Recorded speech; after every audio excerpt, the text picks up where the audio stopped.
Mi carácter de moderador de esta presentación del libro de nuestro querido doctor Eliseo Muñoz Mena, titulado Los principios rectores de los derechos humanos y sus garantías, que es un tema complementario y explicativo del artículo primero de nuestra Constitución.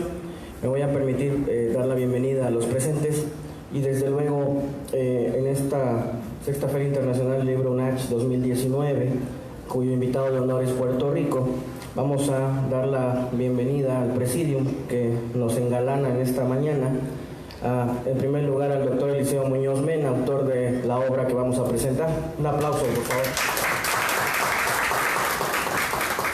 Enseguida presento al doctor Alfonso Jaime Martínez Lascano, quien nos honrará con la presentación de la obra en comento. Un aplauso también. Y bueno, un servidor, Héctor Alonso Dionisio Cruz, en mi carácter de moderador, tengo el honor de leer una síntesis curricular de nuestro autor. Voy a permitirme, con la venia de los presentes. Antes un aplauso también al moderador. Me voy a permitir presentar, ahora sí, valga la redundancia, al presentador de nuestro libro, el doctor Alfonso Jaime Martínez Lascano. Es doctor en Derecho Público, miembro del Sistema Nacional de Investigadores de CONACYT, es vicepresidente de investigación de la Asociación Mundial de Justicia Constitucional, es presidente además del Colegio de Abogados Procesalistas Latinoamericanos. Entre las obras que ha publicado el querido doctor Alfonso tenemos a las tituladas Derechos Económicos, Sociales y Culturales, Derechos Humanos, la transformación de la cultura jurídica, Retos del derecho convencional, Medios alternativos de solución de controversias, la nueva forma de hacer justicia, Tendencias actuales del derecho procesal y Derecho a la protección de la salud. Pido un aplauso para nuestro presentador, el doctor Martínez Lascano. Voy a permitirme concederle el uso de la palabra para cualquier comentario, ¿verdad? Cedo la palabra al doctor. Buenos días, gracias por la invitación que me hizo mi amigo, mi colega, mi compañero en la maestría de Derecho Constitucional Amparo, Eliseo Muñoz Mena, a comentar este libro, a relatar, a presentar sobre un tema sobre los principios rectores de los derechos humanos y sus garantías. De hecho, es un libro, después de leer la primera y ahora está la segunda edición, que aporta muchas cuestiones muy importantes para los tiempos en los que estamos. Creo que coincidimos sin ponernos de acuerdo en muchas cosas al leer el libro, porque yo he dicho en algunos textos que estamos en medio de una revolución pacífica y jurídica, y él también llega a esa conclusión en el contenido de su libro. ¿Por qué es una revolución jurídica y pacífica? Porque el sistema jurídico mexicano ha cambiado radicalmente. Recuerdo también que platicaba con un profesor, vamos a llamarle de la vieja guardia, y decía que los cambios eran muchos y que había que regresar a los libros. Y yo me quedé pensando y dije, no hay que regresar a los libros, hay que hacer nuevos libros, porque el conocimiento ha cambiado de manera radical. Ahora está en cuestionamiento la supremacía constitucional, está en cuestionamiento si la Suprema Corte de Justicia de la Nación es la Suprema Corte de Justicia de la Nación en nuestro país, porque como dice el autor, al adherirnos al Sistema Interamericano de Protección de Derechos Humanos, y narra algunas de las sentencias que la Corte Interamericana ha condenado a México, pareciera que hay un sistema que está supervisando y vigilando el cumplimiento y eficacia de los derechos humanos. El libro es muy interesante porque parte de la evolución de los derechos humanos, primero en las comisiones estatales, antes en la nacional, y posteriormente llega a la cúspide cuando plantea los efectos de la reforma constitucional del 2011. Y hace una distinción muy clara sobre lo que se debe entender por derechos humanos, que es un nuevo vocablo en la Constitución, y lo que son las garantías. En ese sentido, la Constitución, como también dice el autor, crea lo que en algunos lugares le han llamado bloque de constitucionalidad, porque no solamente son constitucionales o tienen ese rango los derechos humanos que están en la Constitución, sino también aquellos que México ha suscrito a través de tratados internacionales en materia de derechos humanos. Algo que es interesante y que es una crítica que creo que debemos de hacer es que en 1994 México hace una reforma constitucional también y cambia la forma de cómo operar de la Corte, porque recuerden que teníamos 21 ministros y a partir de 1994 se hace la reforma y se establecen 11 ministros y 2 salas. Y se establece un concepto que se llama regularidad constitucional. La regularidad constitucional, como lo toca bien también el autor, significa que debe existir una supremacía constitucional y en aquellas épocas se habían creado, si bien es cierto, nuevos mecanismos de control constitucional como son las acciones de inconstitucionalidad y también se había ya desarrollado las controversias constitucionales. También ahí el elemento fundamental era la supremacía constitucional.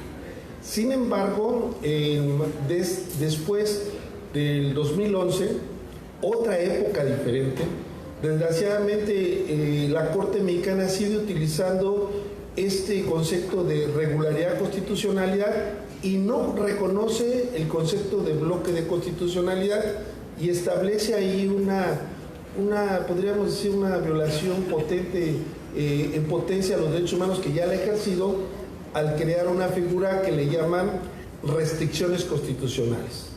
¿Qué quiere decir las restricciones constitucionales?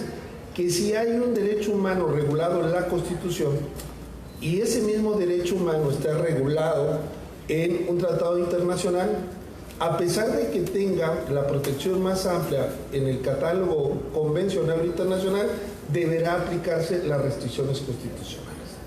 En este sentido, considero que es un paso atrás en la época de protección de derechos humanos. El autor también nos toca un tema importante, que a pesar de que a veces las palabras, podríamos decir, son muy sencillas, pero esa sencillez la Corte Interamericana le ha dado una gran profundidad. Por ejemplo, el autor habla de que todas las personas tenemos derecho a un recurso sencillo y eficaz, pero la Corte ha dicho qué se entiende por eficaz. Y en un estudio que estamos realizando, podríamos decir que ningún sistema nacional de los estados parte del sistema interamericano tienen un recurso sencillo y eficaz.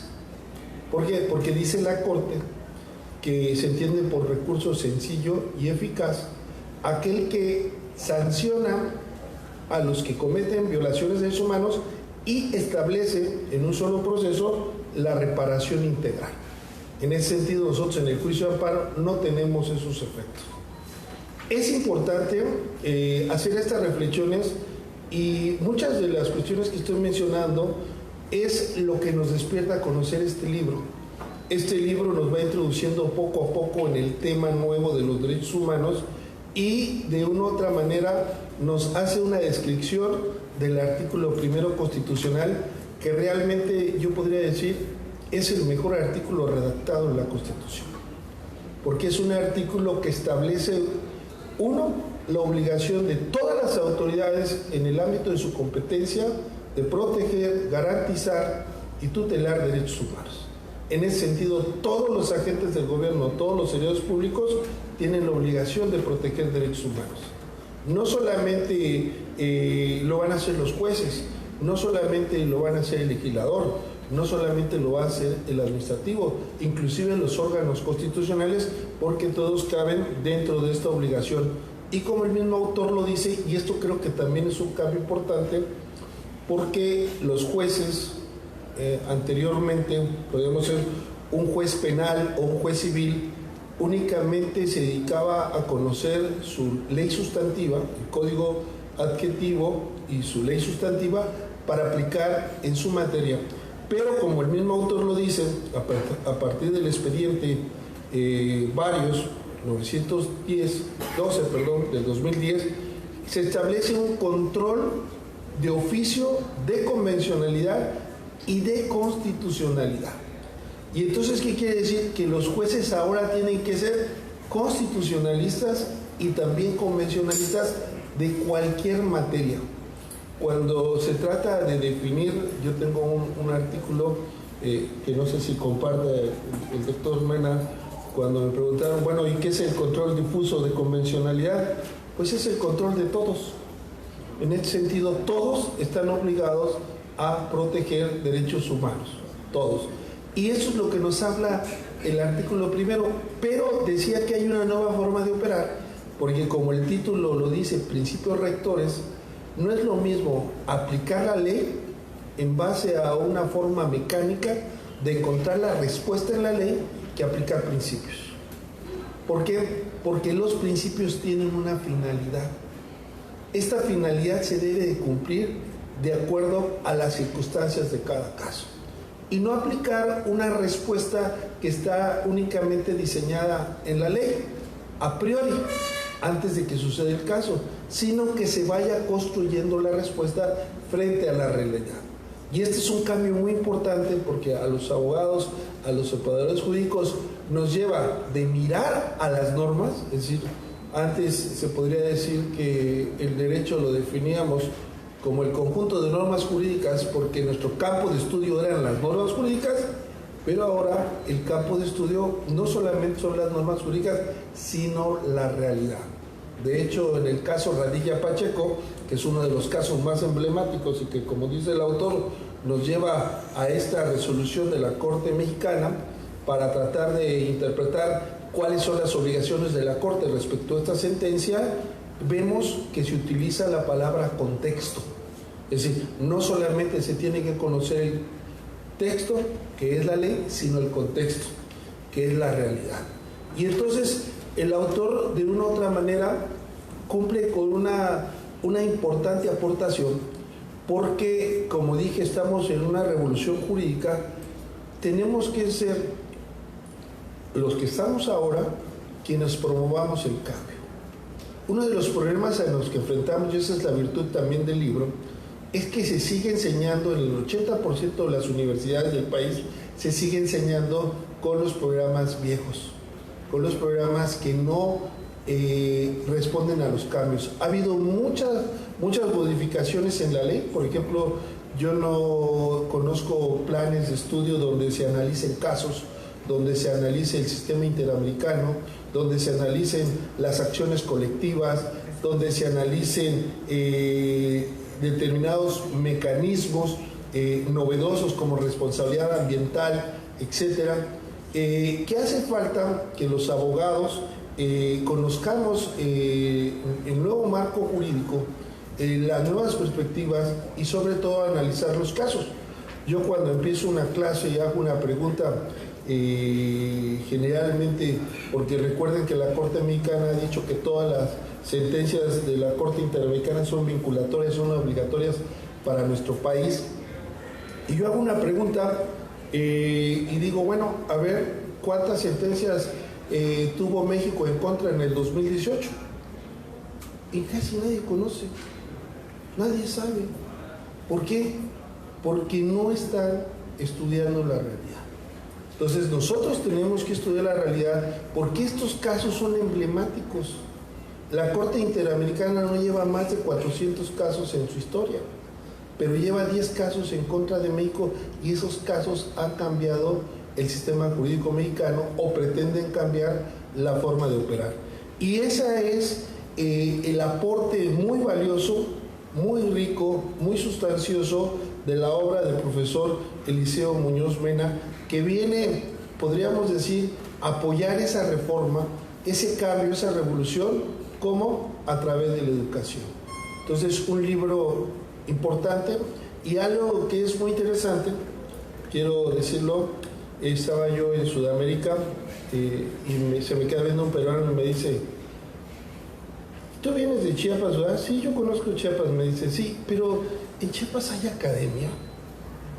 ¿no? Yo sé que hay indígenas, que hay un ejército zapatista de liberación nacional, pero academia ya. Pues sí la. Y ese es el logro más importante, que nosotros podemos también de una u otra forma criticar, observar y publicar.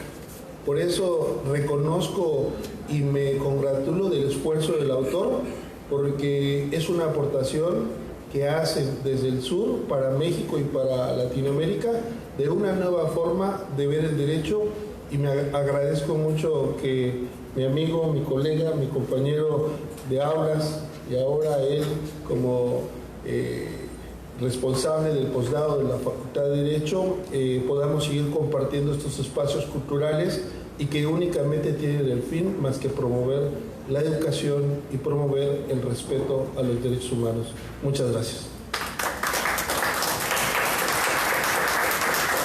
Gracias, doctor Martínez Lascano. Como bien apunta nuestro querido doctor, el presentador en este día, es muy difícil hablar de una obra importante editada en nuestro estado porque se piensa que en nuestro estado no hay la capacidad, ¿verdad?, de emitir este tipo de obras.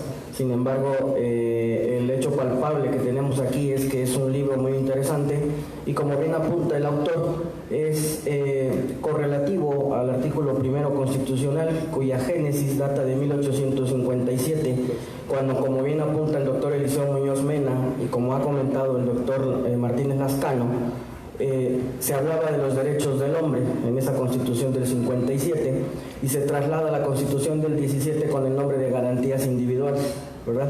Ahora enfocado a las garantías de los derechos humanos, que con nuestra Constitución vuelve a ser un parámetro de referencia, ¿verdad?, a nivel Latinoamérica y a nivel mundial. Voy a permitirme, antes de darle la palabra al autor de esta importante obra, dar la reseña sobre su vasta biografía. Me voy a permitir dar un extracto de él. El doctor Eliseo Muñoz Mena es licenciado en Derecho y maestro en Derecho Constitucional y Amparo por la tricentenaria Facultad de Derecho de la Universidad Autónoma de Chiapas. Es maestro en Derecho Procesal Penal, doctor en Investigación de Juicios Orales y doctor honoris causa en Derechos Humanos, mismo título que le otorgó por su amplia trayectoria y reconocimiento académico el Instituto Interamericano de Investigación y Docencia en Derechos Humanos, con sede en la ciudad de Querétaro, capital. Es profesor de medio tiempo de la asignatura de Juicio de Amparo y Derechos Fundamentales en la misma tricentenaria Facultad de Derecho de la UNACH. Es catedrático además de estudios de posgrado de universidades privadas en nuestro estado, de las asignaturas de Teoría de la Constitución, Derechos Humanos, Juicio de Amparo y Metodología de la Investigación Jurídica. Además, es profesor de posgrado en la maestría de Derecho Constitucional y Amparo y de la materia de Régimen Jurídico Municipal y Metodología de la Investigación. Además, es docente certificado por la Secretaría Técnica para la Implementación del nuevo Sistema de Justicia Penal en México en el bloque de Derechos Humanos. Dentro de los cargos universitarios en nuestra facultad ha ejercido el de consejero técnico, consejero universitario, presidente de la Academia de Derecho Penal, secretario de la Comisión de Legislación del Honorable Consejo Universitario de la UNACH. Es jefe del Departamento de Egresados, coordinador del curso preuniversitario, integrante y coordinador del Comité de Acreditación. Actualmente es el director coordinador de investigación y posgrado de la Facultad de Derecho del periodo 2018 al 2021. Desde luego es miembro del Sistema Estatal de Investigadores nivel 1 del Consejo de Ciencia y Tecnología en el Estado, con la categoría de investigador científico nivel 1. Dentro de toda la amplia trayectoria ha sido asesor jurídico, ha sido funcionario público y abogado litigante en la materia civil, penal y familiar. Es autor además del libro Principios Rectores de los Derechos Humanos y sus Garantías, del artículo primero de la Constitución, en su primera y segunda edición. Hoy tenemos el honor de presentar la segunda, y está en ciernes la publicación de su libro La clasificación jurídica del hecho que la ley señala como delito, el título de la imputación para el Ministerio Público, misma edición que va a editar nuestra universidad. Demos pues un aplauso a nuestro autor y le cedo la palabra. Muy buenas Sean bienvenidos también las personas que se acaban de incorporar recientemente. Y deseo manifestar mi agradecimiento con la Universidad Autónoma de Chiapas por este evento que se desarrolla, y también, insisto, agradecer a las personas que se encuentran presentes, han tomado parte de su valioso tiempo para acompañarnos esta mañana. Comentarles que prácticamente en el contenido de este libro, que parte del artículo primero constitucional, habría que considerar que históricamente hay muchas luchas aquí, ¿no? O sea, partimos del supuesto de que nuestra Constitución Política Mexicana tradicionalmente se clasifica en dos grandes partes, ¿no? Lo que se conoce en las clasificaciones coloquiales de teoría de la Constitución como una parte dogmática y una parte orgánica. La parte dogmática a la que se refiere a ese conjunto de derechos que históricamente ha sido reclamado por el pueblo. Es decir, aquí tenemos el reflejo o el producto de muchos años, de muchos siglos de lucha, porque finalmente la Constitución Política Mexicana, ¿qué nos refleja? Que existen dos entes importantes en un Estado mexicano: el gobierno y el pueblo. El gobierno que insiste, persiste y se empeña cada día en violentar los derechos humanos cuando realmente debería de hacer lo contrario, y el pueblo que históricamente ha reclamado la materialización de esos derechos, como se hayan denominado en el contexto en el que se han desarrollado: derechos del hombre y del ciudadano, garantías individuales, etc. Finalmente hoy, derechos humanos y garantías. De tal manera que yo les comentaba que aquí encontramos nosotros mucha historia en este artículo primero constitucional. Incluso el doctor Lascano mencionaba el tema tan importante que tiene que ver con las sentencias que emite la Corte Interamericana de los Derechos Humanos, y en ese sentido mucho del contenido de la sentencia en el caso Rosendo Radilla Pacheco se encuentra implícito en el artículo primero constitucional. Entonces, sí habría que considerar que históricamente los derechos humanos siempre van a ser un reclamo por parte de la sociedad, y aún cuando se hayan reconocido a nivel constitucional a partir del 10 de junio del año 2011, y que la consecuencia es el artículo primero constitucional, y en el caso particular la publicación de este libro, me parece que la lucha no ha terminado. O sea, la lucha es constante, todos los días, en todo momento, en los centros de trabajo, en las instituciones educativas, en las fábricas, en las empresas, en todas las oficinas del gobierno.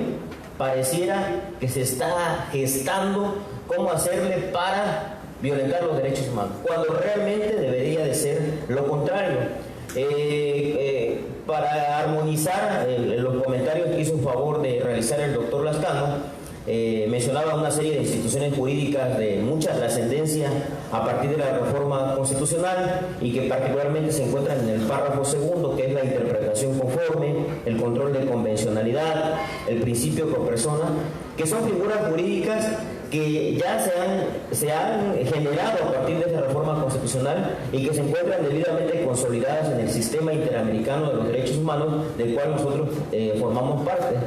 Pero desafortunadamente las autoridades del Estado mexicano, y me voy a atrever a decirlo, incluyendo la propia Suprema Corte de Justicia de la Nación, en lugar de emitir criterios acorde a esta reforma constitucional de corte garantista, pareciera que hace lo contrario. Si bien es cierto, en nuestro primero constitucional se encuentran debidamente consolidadas estas nuevas figuras jurídicas, como el control de convencionalidad, el pro persona, el control de convencionalidad difuso ex oficio, por ejemplo, que es la obligación que tienen todas las autoridades del Estado mexicano de no aplicar o de inaplicar una norma del derecho interno, cuando esa norma del derecho interno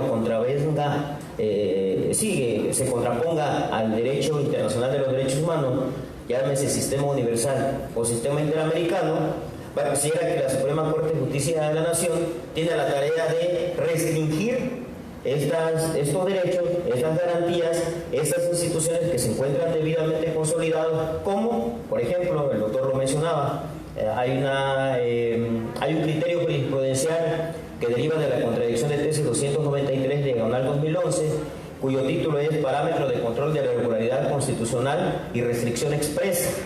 Y es una contradicción de tesis, ahí sí, literal. bastante contradictoria, bastante criticable, porque por una parte nos dice que el parámetro para determinar la violación, o más bien para determinar si se violenta o no un derecho humano, son los derechos humanos reconocidos en la Constitución y en los tratados internacionales. Y hasta ahí estamos a todo dar. Pero luego refiere, pero si en la Constitución hay una restricción a los derechos humanos, habrá que estarse a lo que dice la Constitución. Entonces pareciera que lo que con una mano se da, con la otra mano, pues, y con todo el peso de la interpretación que representa la Suprema Corte de Justicia de la Nación, pues le viene a dar a la torre a todo, ¿no?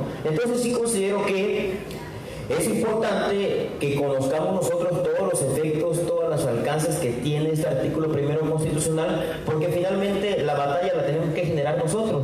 Me refiero a los académicos, a los futuros abogados, a la sociedad en general, a los futuros jueces, magistrados. ¿Por qué? Porque en algún momento en sus manos va a estar la tarea de consolidar lo que ya está reconocido a nivel constitucional y que desafortunadamente, en razón de que la Suprema Corte de Justicia de la Nación se encuentra bastante politizada, exageradamente diría yo, pues prácticamente ya no se ejerce una interpretación tal cual, no se ejerce esa función de máximo tribunal, que incluso ya creo que solo el nombre le queda de que hace las veces de un tribunal constitucional en razón de la reforma constitucional a través de la cual empezó a conocer de acciones y controversias constitucionales. Pero pues me parece que solo el nombre, porque ese ánimo de la Suprema Corte de Justicia de la Nación de interpretar el texto constitucional de buena fe, conforme a principios, para garantizar precisamente esos principios y esos derechos que creo que han costado muchísimas vidas por generaciones, finalmente lo terminan tirando a la basura. Entonces, sí habría que considerar que es importante que todos nosotros conozcamos a profundidad el contenido de esta reforma constitucional, y me voy a permitir decirlo sin otro afán, que procuré que en este texto, en este libro, se incorporaran todas las instituciones que trae aparejada esta reforma constitucional. Y me voy a permitir solo a manera de, valga la expresión, de comentarios, hacer alusión a las instituciones jurídicas que se encuentran plasmadas en este texto. Lo que nosotros hacemos es ya el artículo primero de la Constitución Política Mexicana reformado, que se divide en 5 párrafos, es ir comentando una por una cada una de las instituciones que se encuentran incrustadas en el texto constitucional, apoyados en doctrina. Hay gente muy valiosa incluso del Estado mexicano, el doctor Sergio García Ramírez, que ha sido presidente de la Corte Interamericana, ha sido uno de los grandes impulsores incluso de este tema de la convencionalidad, al cual, les decía yo, todo el mundo se resiste. Porque, por ejemplo, esta figura de control de convencionalidad difuso ex officio, que yo mencionaba en algún momento, pues resulta que ya hay jurisprudencia que nos dice que el control de convencionalidad difuso ex officio no es oficioso, sino que el abogado le tiene que decir a el juzgador dónde está el precepto convencional que se está violentando. Es decir, lo que se ha reconocido a nivel internacional, en el caso,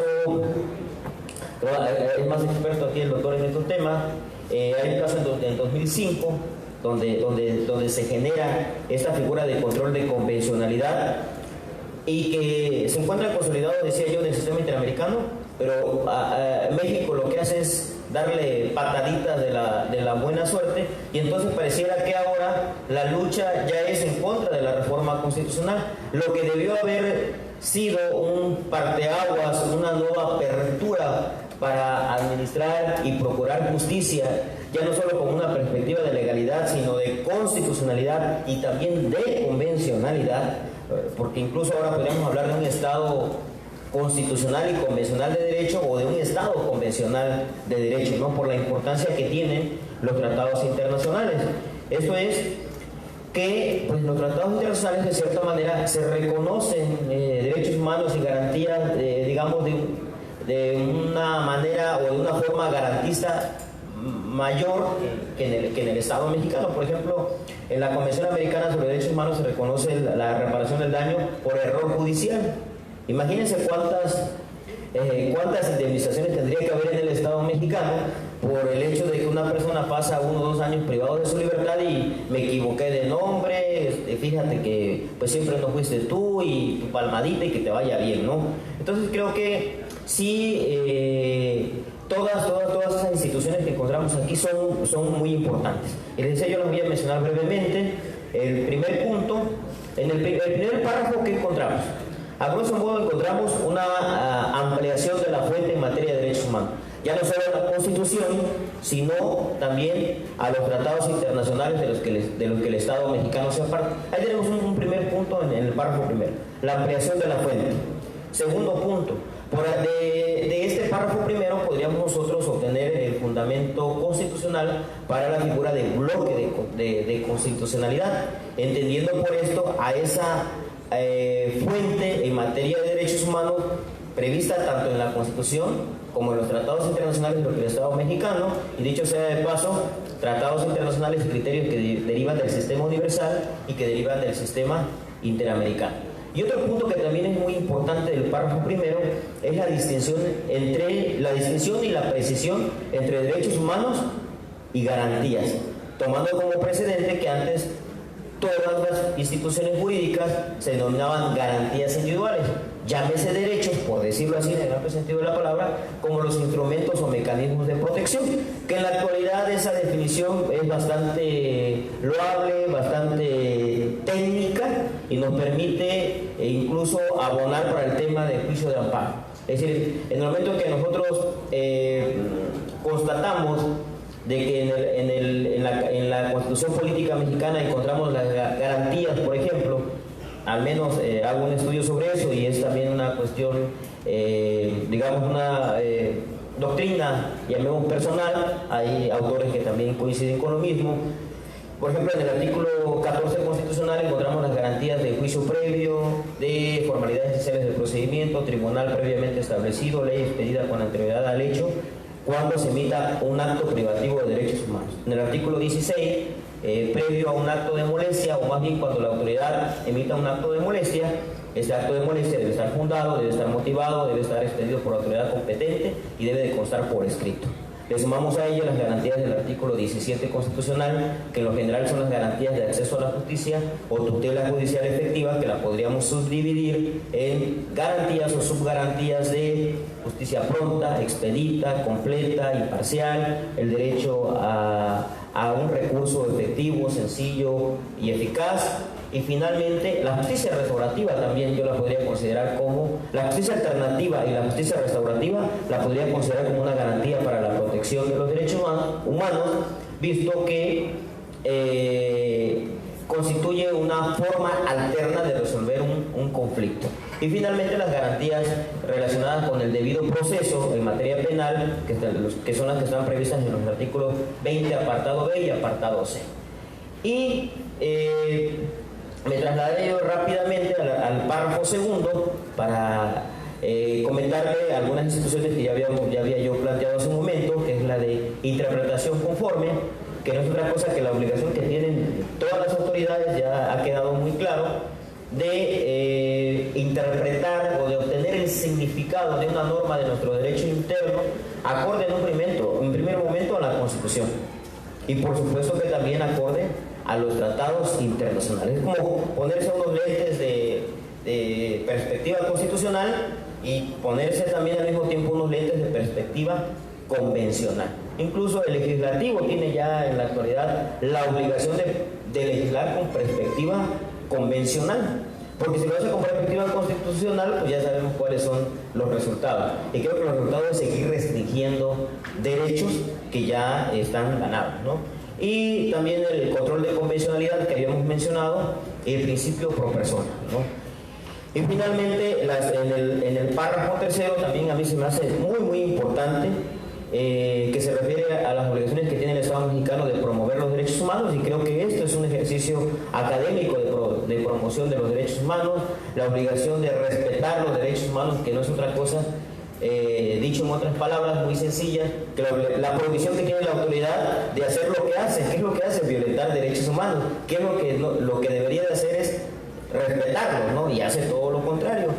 la obligación de protegerlos a través de mecanismos como el juicio de amparo, quejas ante la Comisión Nacional de los Derechos Humanos, ante las comisiones estatales, la de garantizar los derechos humanos, que creo que ahí la verdad nos queda muy grande ese concepto de garantía de los derechos humanos, y luego también se precisan los conceptos de universalidad, que refieren que los derechos humanos son para todas las personas, y a mi consideración ese principio de universalidad se robustece con la prohibición de discriminación y el derecho humano a la igualdad. También son muy importantes los principios de interdependencia, que refieren que los derechos humanos son dependientes entre sí, y aunado al principio de indivisibilidad o armonizado, ¿no? Que los derechos humanos no se pueden dividir. En alguna parte del texto, por supuesto que proporciona alguna definición propia de derechos humanos y de garantías, y aprovechando que estoy hablando del principio de universalidad, interdependencia e indivisibilidad, le agrego el de progresividad, que es, digamos, como prohibido echar reversa en materia de derechos humanos, por decirlo de manera coloquial. En la definición que proporcionamos de derechos humanos referimos que se hace alusión a un conjunto de derechos, de prerrogativas y de libertades inherentes a la naturaleza jurídica de las personas, cuyo valor fundamental es la dignidad humana, y que tienen por objeto el desarrollo integral de las personas. Y eso nos dice mucho, porque hablar de desarrollo integral es hablar de un todo armónico, en razón de que los derechos humanos son interdependientes, en razón de que los derechos humanos son indivisibles, son progresivos y son universales. También me parece muy importante, y ya vamos a terminar por respeto a los tiempos, aquí estamos, que en la última parte del párrafo tercero refiere que las autoridades tienen la obligación de investigar las violaciones de derechos humanos. Y por supuesto que el artículo primero, bien lo decía el doctor Lascano, es uno de los artículos también desde mi punto de vista mejor redactados, mejor armónicos, hay una sistemática bastante consolidada, coherencia. Lástima que en la práctica les venga valiendo cacahuate a las autoridades, es una pena en verdad, y sobre todo a los garantes, ¿no? de esto, ¿no? Porque refiere, fíjense cuál es el contexto. Les mencionaba, artículo primero, fuente, la ampliación de la fuente, figuras como el bloque de constitucionalidad. El párrafo segundo nos habla de criterios de interpretación. Si en el primero ya nos dice cuál es nuestra fuente, Constitución, tratados internacionales, en el segundo nos dice, nos explica que tenemos un universo de normas jurídicas en materia de derechos humanos. Bueno, ¿cómo lo vamos a hacer para aplicarlo? Bueno, tiene figuras jurídicas como la interpretación conforme, principio por persona y control de convencionalidad, ¿no? A eso le tenemos que sumar la obligación del Estado de promover, respetar, proteger y garantizar, acorde a los principios de universalidad, interdependencia, indivisibilidad y progresividad. Y casi es el párrafo tercero en su parte final. Si todo lo que anterior vale para lo que no debe de valer, entonces investiga, ¿no? Derecho humano a la verdad, investiga. Y si investigas, primero previene, entonces. Las autoridades tienen la opción de previene, ¿no? Haz todo lo anterior. Todo lo anterior implica o entraría entre el ámbito de la prevención. Si a pesar de la prevención se violan derechos humanos, investiga. Y si ya investigaste, busca la verdad. Y si se encuentra la verdad, y la verdad es que se ocasionaron violaciones de derechos humanos, entonces sanciona a los servidores públicos que cometan violaciones de derechos humanos. Pero además de que sancione, repara el daño.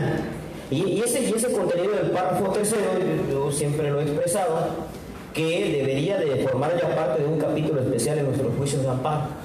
La obligación de solicitarle al juez de amparo, juez de distrito, tribunal colegiado, que se ordene la reparación del daño derivada de una violación a derechos humanos. Tenemos ciertos indicios en el artículo 113 constitucional, en la parte final que habla sobre la responsabilidad patrimonial del Estado, que por cierto la Comisión Nacional de Derechos Humanos y las Comisiones Estatales de Derechos Humanos, parte de ello constituye su fundamento para determinar precisamente la indemnización. Lo negativo es que solo determina la indemnización, pero no la cuantifica.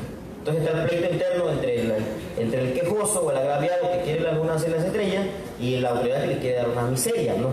Bueno, y finalmente ya para terminar, y agradezco su atención, no resulta menos importante también el tema relacionado con la dignidad humana. visto como el valor supremo, como ese valor que todos tenemos como personas, y que a mi consideración realmente esa debería ser la fuente en materia de derechos humanos, nuestra propia dignidad, puesto que el límite para determinar, o los parámetros para determinar si se están violando los derechos humanos, es nuestra propia dignidad.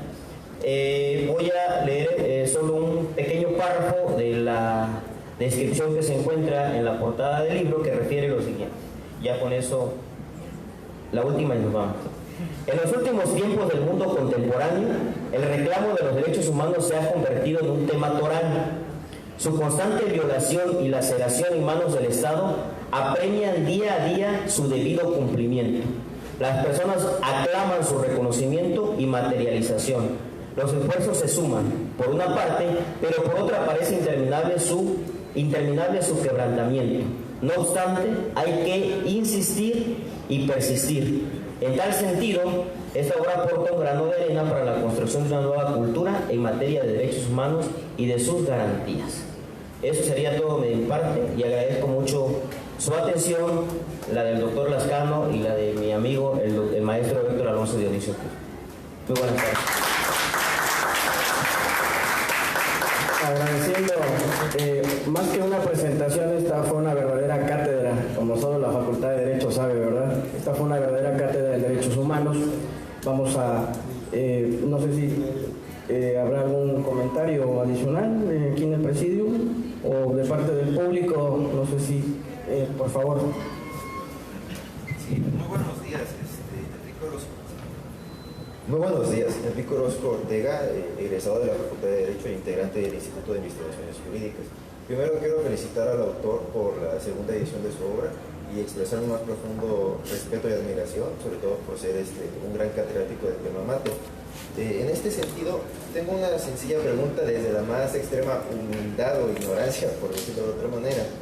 En cuanto a las restricciones constitucionales que expresaba el doctor Lascano, estas se presentan más que nada por la aplicación subjetiva o discrecional que tiene el órgano jurisdiccional a la hora de resolver un asunto, o por algún tipo de aplicación normativa interna. De igual forma, ¿qué tipo de impacto tendría esto en los principios constitucionales que están en el artículo tercero, en el artículo primero, en su párrafo tercero, especialmente en el principio de indivisibilidad e interdependencia de Dios? Gracias. Bueno, voy a dar un comentario, y también el doctor Lascano lo va a hacer seguidamente. Mi punto de vista es el siguiente. De antemano habría que considerar que en la última parte del párrafo primero, ahí donde está, digamos, la oveja negra, la mañosada de la reforma constitucional, ahí está. Porque refiere, después de que nos dice de manera muy bondadosa que todas las personas gozamos de derechos humanos reconocidos en la Constitución y los tratados internacionales de los que el Estado mexicano es parte, así como la garantía para su protección, hasta ahí vamos muy bien. Luego refiere, cuyo ejercicio no podrá restringirse ni suspenderse, sino en los casos y las condiciones que la propia Constitución establece. De ahí derivó ya un criterio establecido en la Suprema Corte de Justicia de la Nación, que refiere en concreto que en el texto, podríamos decir que se traduce en que el texto constitucional, o que la Constitución está autorizada para restringir o suspender derechos humanos, aun cuando propiamente incluso esas restricciones, que podríamos mencionar a las restricciones que están en el artículo 29 constitucional, existen otras ya declaradas como tal, como el arraigo, por ejemplo. El arraigo contraviene la presunción de inocencia. Hay otra restricción prevista en el artículo 38 constitucional, por ejemplo, que refiere que cuando una persona esté vinculada a proceso, o en el sistema viejito, que se le suspenda, que esté sujeto a un auto de formal prisión, se le pueden suspender sus derechos políticos electorales.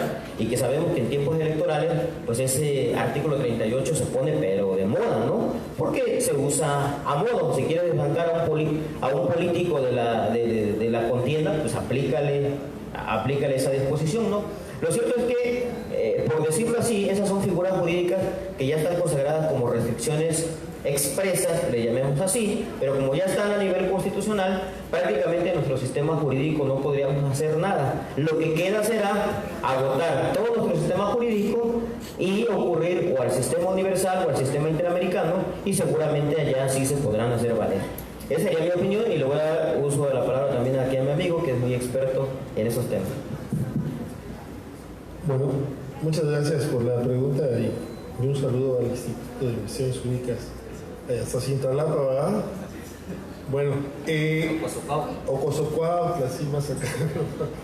Bueno, es que no nos han invitado, ¿verdad? Bueno, ya nos invitarán. Bueno, fíjense que cuando hubo la reforma constitucional a la que hemos hecho tanta referencia, hubo una iniciativa de un diputado del PRI, y este diputado del PRI lo que quería era establecer en el artículo primero que por encima de la Constitución no había nada y que los tratados internacionales debían de estar subordinados a la Constitución. Es decir, intentó establecer una restricción constitucional a los derechos humanos. Como no avanzó, desgraciadamente llegó, como bien lo dijo el doctor, a la Corte Mexicana, y la Corte Mexicana da un paso atrás en la protección de derechos humanos. Una de las características de casi todos los tratados internacionales es la no discriminación. Y entonces un caso que llegó a la Corte sobre los trabajadores de confianza. Y los trabajadores de confianza, dice la Corte Mexicana, no tienen ningún derecho, porque hay una restricción constitucional. Y entonces, poco a poco vemos que esa figura de la restricción constitucional tiene un efecto contrario a la protección de derechos humanos. Imagínense una Corte y una Constitución que restringe derechos humanos. Como bien lo acaba de señalar el ejemplo el doctor Muñoz respecto al arraigo. Cuando yo estoy fuera del país y comento el arraigo penal mexicano y que esté en el capítulo de derechos humanos, pues no lo creen, se sorprenden. ¿Por qué? Porque si alguien se sospecha de alguien que puede haber cometido un delito, se le detiene 40 días. Sin derecho a decir quién lo acusa, por qué lo acusa, quiénes le ponen en su contra, sin asistencia jurídica, ni nada. Si todavía se sigue sospechando de él, se prorroga ese arraigo por otros 40 días. Cuando la Corte Mexicana tocó ese tema en una reforma al Código de Procedimientos Penales de Chihuahua, el artículo 122, declaró inconstitucional el arraigo penal. ¿Pero qué hizo el legislador? Lo puso en la Constitución. Y una de las cuestiones bien importantes es que, si bien es cierto, hubo una reforma o una nueva ley de amparo a partir de 2013, crecieron las causas de improcedencia. Y en el artículo 61 de la ley de amparo, en la fracción primera, no procede el juicio de amparo contra reformas y adiciones a la Constitución, lo cual viola el sistema interamericano. ¿Por qué? Porque el primer caso en el que nos condenaron a México fue el caso de Castañeda Guzmán, y independientemente de que él quería participar como candidato independiente, se condenó a México porque no existía un recurso sencillo y eficaz para la defensa de ese acto. Y entonces creo que las restricciones constitucionales son un efecto contrario y una violación potencial al sistema interamericano, y es un paso atrás en la protección de derechos humanos, ¿no? Por eso.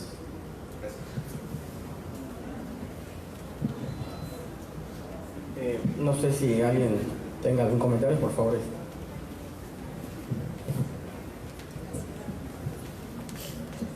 Muchas gracias. Pues felicitarlos por la exposición tan bonita que hicieron acerca de un tema tan especial como es el de derechos humanos.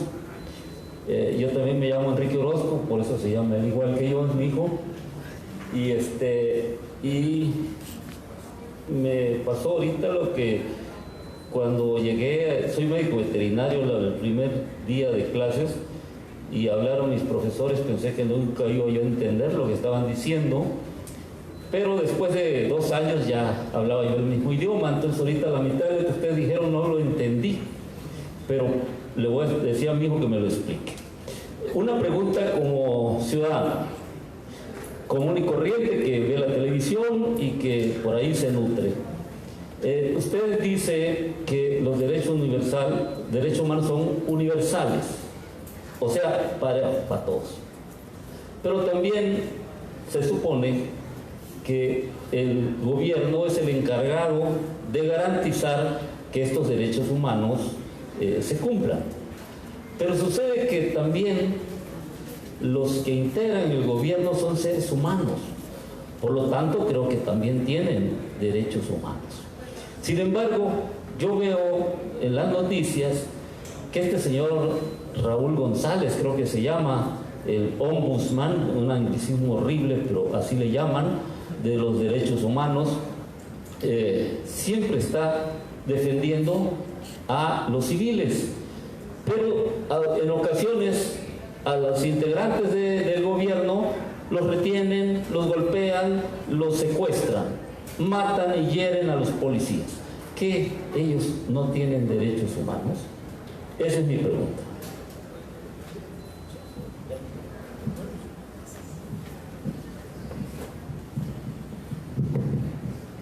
Bien, agradezco su pregunta y sin duda alguna el planteamiento que usted realiza se lo plantean muchísimas personas. Hay una parte que a mí me parece fundamental de esta reforma constitucional, es que distingue entre derechos humanos y entre garantías. Como usted bien lo dice, los derechos humanos son indudablemente tienen esa característica de universalidad. Posiblemente se tenga la percepción de que la Comisión Nacional de los Derechos Humanos, que las comisiones estatales y que incluso los tribunales de amparo defienden, por ejemplo, si nos vamos al lado contrario, defienden a delincuentes. Es que, ¿por qué se defiende al delincuente y no se defiende a la víctima? Lo cierto es que la Constitución reconoce un catálogo de garantías que yo había mencionado que tienen que darle puntual cumplimiento las autoridades.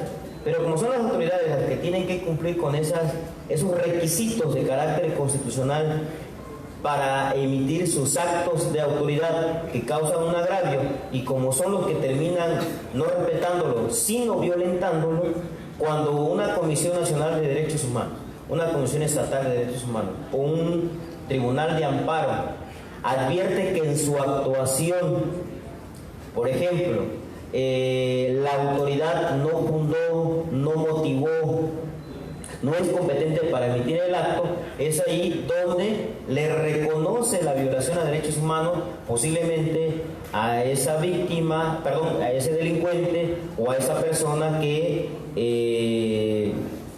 fue objeto incluso de violación a derechos humanos por parte de las autoridades. Entonces, lo que es importante aquí determinar, como usted lo menciona, es que los derechos humanos son para todos, pero resulta que hay reglas, que llamemos así, o garantías que tienen que cumplir las autoridades, y desafortunadamente las autoridades son quienes las incumplen.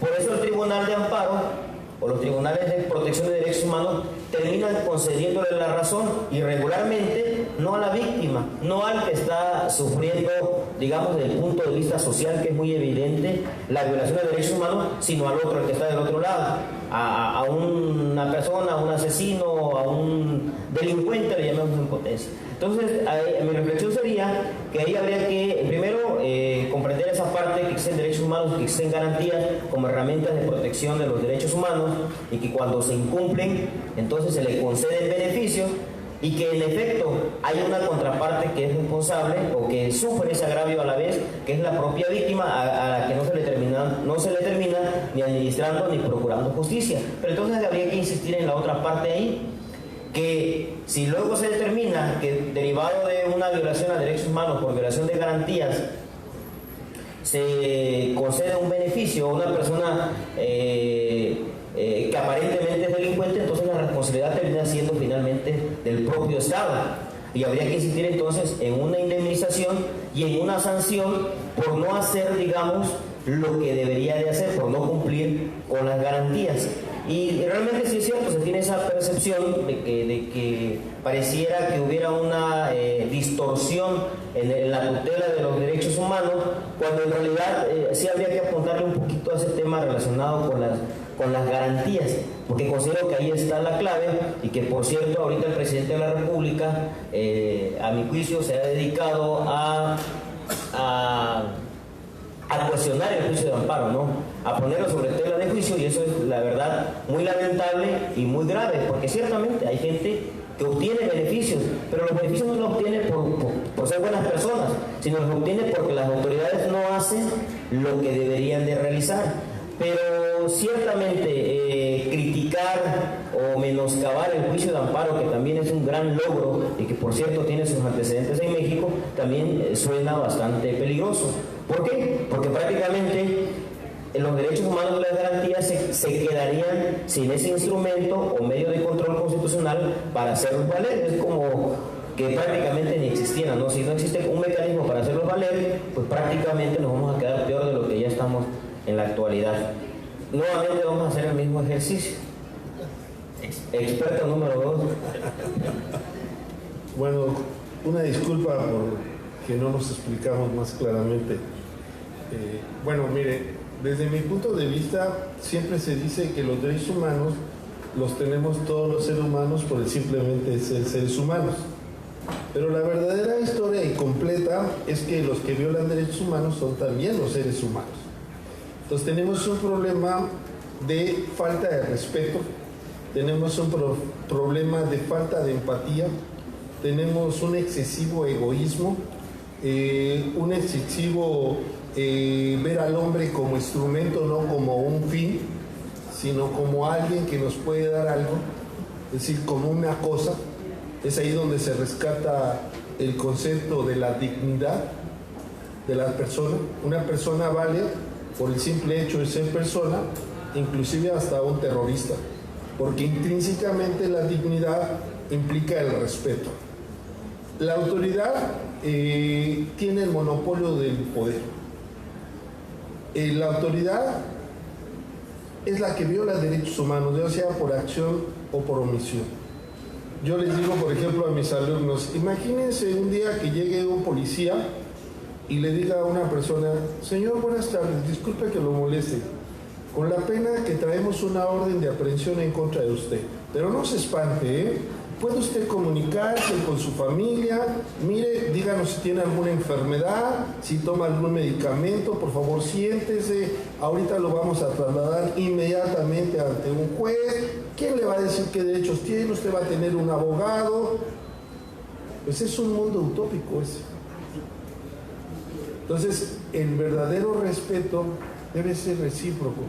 No importa que sea autoridad o no sea autoridad, más en un sistema democrático. Yo llego a la conclusión, después de hacer muchas reflexiones, diciendo algo que podría entender hasta cualquier persona, hasta un veterinario, decir, pero lo voy a decir así: tan solo somos animales jugando a la civilización, ¿no? Gracias. Solo una última pregunta nada más. Los derechos, los humanos nunca pierden sus derechos, aunque sean los más crueles terroristas. Se le restringen, ¿no? Por ejemplo, una persona que ha cometido un delito, que se le juzgó con un tribunal competente donde se respetaron todas las garantías procesales y se le condena, pues se le restringe la libertad y se le priva, ¿no? Pero a través de una investigación seria y responsable. Por ejemplo, México ha dicho, la Organización de las Naciones Unidas, que en México existe una práctica sistematizada de la tortura. Resulta que los responsables que estaban siendo juzgados y a través de un amparo han logrado su libertad. ¿Por qué? Porque una de las deficiencias de casi todos los sistemas es una verdadera investigación seria y responsable e imparcial. Desde luego existen restricciones, pero siempre y cuando se cumplan con determinados requisitos. Ok, voy a abusar un poco del micrófono, brevemente. Es importante la pregunta que usted refiere, tal vez la omitimos. Los derechos humanos indudablemente que no son absolutos. Existe propiamente la posibilidad de que se restrinjan los derechos humanos, incluso porque nosotros nos podemos ubicar en ese supuesto. Vaya, yo tengo el derecho humano a la libertad, pero si en este momento saco un arma de fuego y disparo aquí a mi compañero, indudablemente que cometí un delito y cualquier persona puede detenerme. La Constitución así lo dice. Entonces habría que considerar esa cuestión de que los derechos humanos no son absolutos.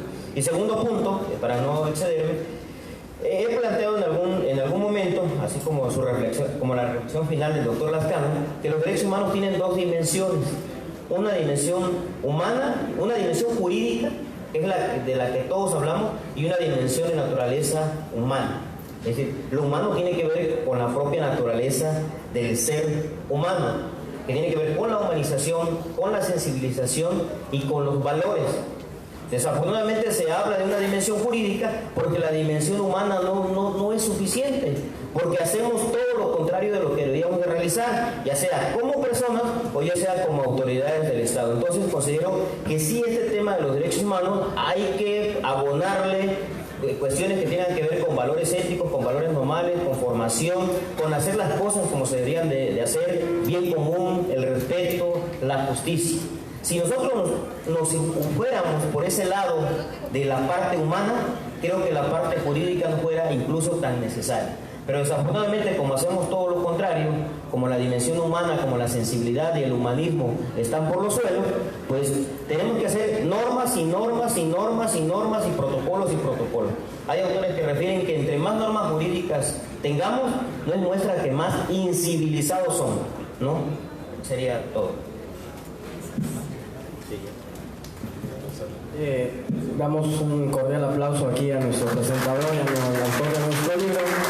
Y finalmente, agradeciendo la presencia de todos y cada uno de ustedes, me voy a permitir entregar 2 reconocimientos. Tengo el alto honor de ser el portador de esta constancia. Dice: Universidad Autónoma de Chiapas otorga la presente constancia al doctor Eliseo Muñoz Mena por su participación como autor del libro Principios Rectores de los Derechos Humanos y sus Garantías, con motivo de la 6ª Feria del Libro UNACH 2019, firmado en la ciudad de Tuxtla Gutiérrez por nuestro rector, el doctor Carlos Natarén Nandayapa, rector de la Universidad Autónoma de Chiapas. Doctor, tengo también el honor de dar la constancia al doctor Alfonso Jaime Martínez Lascano por su participación como presentador. Y bueno, agradeciendo la presencia de todos ustedes, damos por concluida esta presentación. Buena tarde y gracias por la asistencia.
Buenas tardes, amigos del Jurista Informa.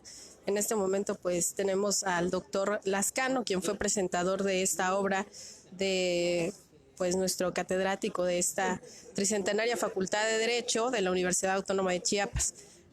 Le cedemos el micrófono. Usted, al presentar la obra, hacía mención de que pues ahora los estudiosos del derecho, el campo de estudio ya no únicamente son las normas jurídicas, ¿no? Nos hacía mención de la realidad, una realidad que pues estamos conscientes es bastante dura. Y pues bueno, la pregunta sería, ¿cuáles son los retos que tenemos como sociedad, como seres humanos, pues para poder acceder a estos derechos que ustedes ya mencionaban durante la conferencia, que existen distintos mecanismos, pero que a veces son obstaculizados por la misma autoridad, ¿no?